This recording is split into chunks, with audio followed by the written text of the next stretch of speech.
28वां अध्याय। वशिष्ठ जी कहने लगे कि हे राजा दिलीप, बहुत से जनसमूह सहित अच्छोत सरोवर में स्नान करके सुखपूर्वक मोक्ष को प्राप्त हो गए। जब लोमश जी कहने लगे, संसार रूपी इस तीर्थ राजा को सब श्रद्धा पूर्वक देखो। यहाँ पर 33 करोड़ देवता आकर आनंद पूर्वक रहते हैं। यह अक्षय वट है जिनकी जड़ें पाताल तक गई है, और मार्कंडेय ऋषि प्रलय के समय जिन भगवान इसी अक्षस वट का आश्रय लेते हैं, यही शिव जी की प्रिय भगवती भागीरथी है, जिसकी सिद्ध लोग सेवा करते हैं। यह गंगा स्वर्ग के हेतु पताका है।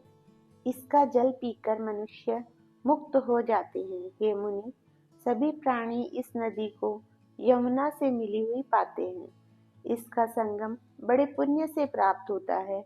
इसके स्नान से जन्म मृत्यु रूपी दावानल से कोई नहीं तपता, परंतु ज्ञान प्राप्त करके मुक्त हो जाता है। यहाँ पर स्नान करने से सभी प्राणी बिना ज्ञान के भी मुक्त हो जाते हैं। इसलिए ब्रह्मा जी ने यहाँ यज्ञ करने की इच्छा की थी। इसी संगम में भगवान विष्णु ने स्त्री प्राप्ति की इच्छा से स्नान करके लक्ष्मी जी को प्राप्त किया।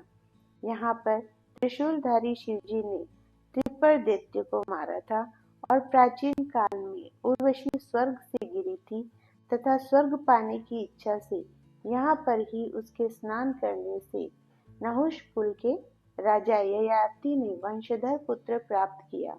यहाँ पर इंद्र ने प्राचीन काल में धन की इच्छा से स्नान किया था, और माया से कुबेर के सब धन को प्राप्त किया था। प्राचीन काल में नारायण तथा नर ने हजारों वर्ष तक प्रयाग में निराहार रहकर उत्तम धर्म किया था। यहाँ पर जयगशव्य सन्यासी ने महादेव जी जैसी शक्ति वाले से विजय पाई थी, तथा अणिमा आदि योग के अति दुर्लभ ऐश्वर्य प्राप्त किए थे।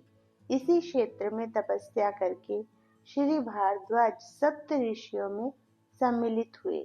जिन्होंने भी यहाँ स्नान किया, सबको स्वर्ग की प्राप्ति हुई। इसलिए हमारे विचार से तुम त्रिवेणी में स्नान करो।